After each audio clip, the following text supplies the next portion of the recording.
Pada saat perhatian banyak warga Amerika Serikat tertuju pada Konvensi Nasional Partai Demokrat atau kegiatan tandingan oleh paslon Partai Republik, kenyataannya adalah banyak warga Amerika Serikat yang non-partisan alias independen. Namun di sisi lain, pemilih seperti inilah yang juga berupaya dirangkul saat konvensi yang ditayangkan langsung secara nasional. Dan informasi ini sekaligus menutup CNN Indonesia News Hour hari ini. Saya Meggy Kalista pamit, selamat siang dan sampai jumpa. Relatif tak banyak dikenal secara nasional, Gubernur Minnesota, Tim Walz, mendapat kesempatan memberi pidato kunci pada malam ketiga Konvensi Nasional Partai Demokrat di Chicago. When we Democrats talk about freedom, we mean the freedom to make a better life for yourself and the people that you love. Pidato Walz ikut menguatkan semangat anggota delegasi yang hadir. He has a veteran background, comes from a rural community, he's been a teacher, he's been a coach.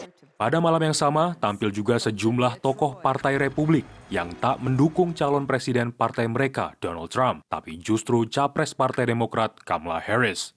You don't have to agree with every policy position of Kamala Harris. I don't. But you do have to recognize her prosecutor mindset that understands right from wrong. Tampil juga bintang talk show Oprah Winfrey. Since I was eligible to vote, I've always voted my values. And that is what is needed in this election now more than ever. So I'm calling on all you independents. Sejak Presiden Joe Biden mundur dari pencalonan kembali dan digantikan Kamala Harris sebagai capres, beragam survei menunjukkan peningkatan dukungan bagi capres Partai Demokrat di antara massa independen.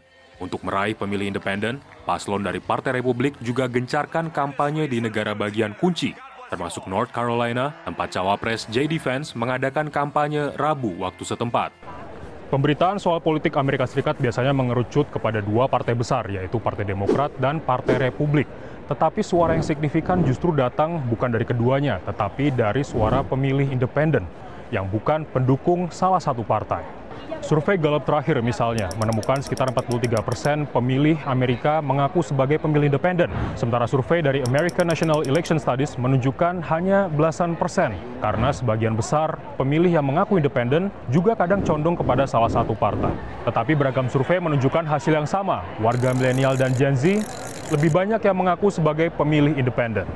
Pemilih independen pula yang biasanya coba dirangkul dengan pemilihan wapres, termasuk Gubernur Walz, untuk mendampingi Wapres Harris. Perhaps one of Walz's strengths is that he can speak to the kind of voter that was not particularly drawn to Hillary Clinton in 2016, but evidently swung back toward Joe Biden in 2020, which is an older, white, moderate voter. The primary weakness of Tim Walz, he is not from a swing state.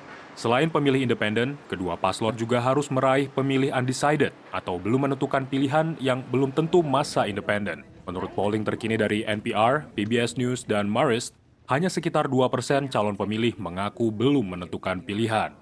Dari Chicago, Illinois, Taris Irziman, Naras Prameswari, dan tim VOA.